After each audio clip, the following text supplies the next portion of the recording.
Jā, hei, sveiki! Pagājušajā gadā Neils man pieteica, ka ūdeņraža cilvēks. Šogad esmu enerģētikas cilvēks. Plašāk jau skatīšos par enerģētiku, par zaļo enerģiju, kādā veidā mēs viņu varam izmantot, paši ražot un paši kopīgi lietot. Stāsts ir par energo kopienām un par kooperēšanos vispār. Ja? Tad pirmie kooperatīvi mums veidojās lauksaimniecībā 18. gadsimta vidū. Latvijas teritorijā pirmais kooperatīvs dibināts 18. gadsimta nogalē bija. Ko tad šie kooperatīvi mēģināja sasniegt? Viņi mēģināja kopā efektīvāk, labāk, modernāk strādāt. Iepirka tehniku moderno, vajag kuļmašīnas, minerālu mēslus, traktorus, lai sasniegtu kopīgus mērķus.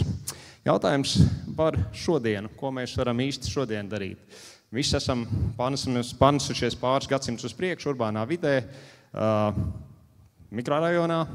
Jautājums, vai mēs arī mikrorajonu varam padarīt par kādu kopīgu mērķi, kopīgas vajadzības, jautā vietu, kur var realizēt savas enerģētiskās vajadzības. Mēģināsim to noskaidrot. Nu ko, cerams, ka visi jau ievērojuši, kad atjaunīgās enerģijas ģenerēšanas ierīces, saules paneļi, vēja ģeneratori palikuši lētāk, kas ļauj to izmantot arī parastam cilvēkam un kļūt par tā saukto prosumeri, jeb pašražojušo patērētāju. Princips ļoti vienkāršs, paši ražojam, paši patērējam. Eiropa pēc savām projekcijām paredz, ka kaut kur uz 2050. gadu aptuveni puse no visiem eiropiešiem kļūs par pašražojušiem patērētājiem, spēs ražot un patērēt elektroenerģiju. Jau arī pat labam redzam diezgan laba attīstība, veidojās kopīgie pilsoņu vadītās iniciatīvas, kur tiek enerģija ražota. Šis trends augšā parāda, cik mums daudz ir šādu veidu risinājumu attīstījušies, un 20. gados ir vien vairāk, 2020. gados ir vien vairāk viņi top, un arī potenciāls un iespējas šeit ir diezgan plašas. Nu, ko darīt, ka šie prosumeri nonāk tādā urbānā, blīvā sabūvētības vidē kā mikrorajonā? Jautājums un atbildi viennozīmīgi jāsāk kooperēties. Eiropas Savienība arī to ir sapratusi, un 2019. gadā ir palaidusi iniciatīvu, ir apstiprināta kopējā pakotne likumdošanas, kur ietilpst vairākas normas un regulējumi pārskatīti. Ir ieviesti divi principi – Renewable Energy Community un Citizen Energy Community.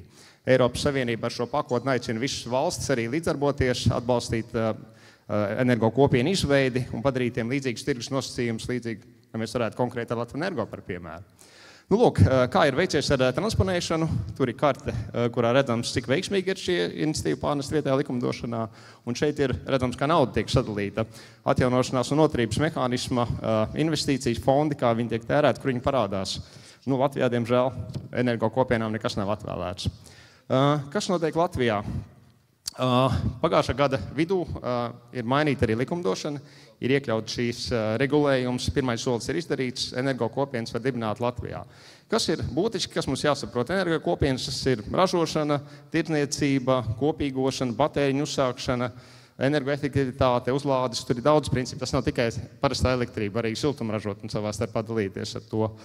Pāris principi, bezpeļņas princips, ražojam, patērējam, peļņu, reinvestējam, atdodam biedriem vai sponsorējam kaut ko. Kas var piedalīties? Fiziskās personas, jebkurš pilsonis, mazie un vidēji uzņēmumi, pašvaldības un citas publiskas personas var savā starpā saslēgties energo kopienās. Var veidot dažādu veidu juridiskās formas, nodibinājumus, biedrības, kapitāla sabiedrības. Un ir šī teritoriāla sasaitne vieta, kur mēs ražojam, tur mēs arī patērējam. Tas ir būtisks, tas ir jāatcerās. Pat labam vēl ir iestrēguši izstrādē vairāki normatīvi akti, kas varētu tālāk jau specificēt šo energo kopienu attīstību. Bet jāgaida, kad viņi beigās tiks apstiprināti, lai pilnvērtīgi šis varētu darboties. Kā tas izskatās dabā? Ļoti vienkārši. Ja mums, piemēram, ir skola kaut kāda, kur ir ietilpts kopienā un blakus esošais nams skolai, liels plakans jumts, uz tā var uzstādīt saules paneļus, enerģiju var patērēt pati skola, vasarā, protams, nekas nenotiek, skolēni ir brīvdienās, bet šo enerģiju var patērēt māju blakus esošā, vai veikals, vai kaut kāds viesunams, kas atrodas tuvumā, vai arī tāds cita pašvaldības objekts. Veids, kā to visu finanšu plūsmas sadalīt, arī skaidrs, atbilstoši proporcionāli ieguldījumam, vai saražotai un patērētai enerģijai, tas viss tiek balansēts finanšu vai kilovatu uzskaitas veidā.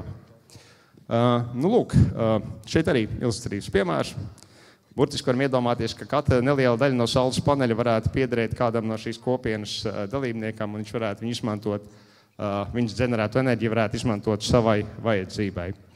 Nu, paliek atklāts jautājums mikrorajonos. Kā mēs to varam visu panākt, lai mums šādas energo kopienas būtu, lai mēs spētu ražot un varbūt transformēt arī mikrorajonus par kaut ko līdzīgu šim, lai parādītos iespēju ģenerēt elektrību, patērēt viņu mikrorajona iedzīvotājiem.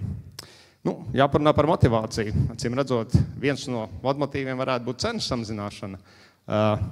Diemžēl jāatzīmē, ka tas, ko mums Tomas Edisons savā laikā pateica, ka elektrību viņš padarīs tik lētu, lai tikai bagātie dedzinātu sveces, tas ir noticis. Enerģija mūsu acīs arvien mazāka vērtības. Mums paveicās, ka bija pagājušā gada vai nepaveicās, bija krīze enerģetiskā, mēs sapratām, enerģija ir vērtība. Sākām uzstādīt saules paneļus, tiesgan uz privātmājumtiem. Jautājums, vai līdzīgas lietas nevajadzētu arī veikt mikrorajonu iedzīvotājiem. Jautājums par kādu vēl motivāciju varētu būt neatkarība, būt neatkarīgam no šiem ārējiem faktoriem, nebūt atkarīgām no cenu svārstībām.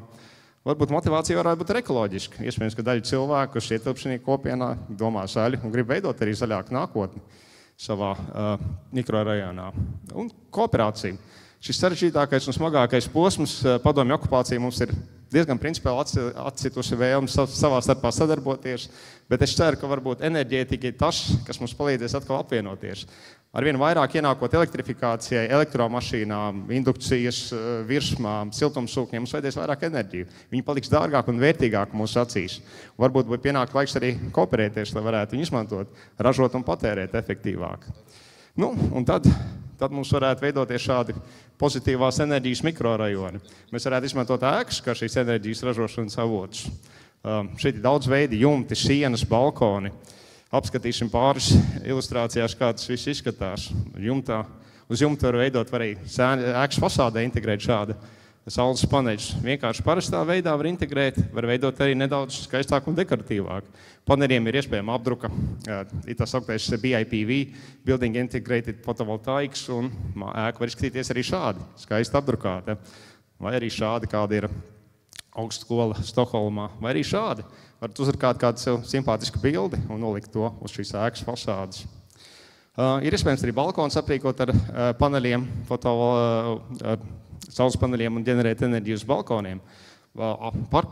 Parkošanās vietas, kur mums mašīnas stāv, viņas var aizsargāt ne tikai vasarā no saules stariem mašīnas un vēsāks uzturēt viņas, bet arī ģenerēt elektroenerģiju ar šiem šāda veida nojumiem. Un varbūt kādu dienu paskatoties ārā pa jumtu, jūs ieraudzīsiet šādu ainu un sapratīsiet, jā, te veidojas enerģija, te veidojas arī nauda.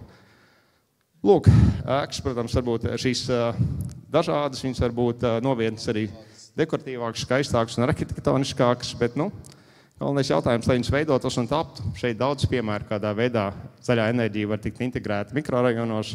Varbūt kādu dienu mums arī šīs jau pieminētos laukumiņos, tur, kur nevar iestādīt kokus, lai viņi dot ēnu. Mums būs iespēja pasēdēt apakšā zem šādas nelielas nojumus, pasocializēties. Jā, lūk.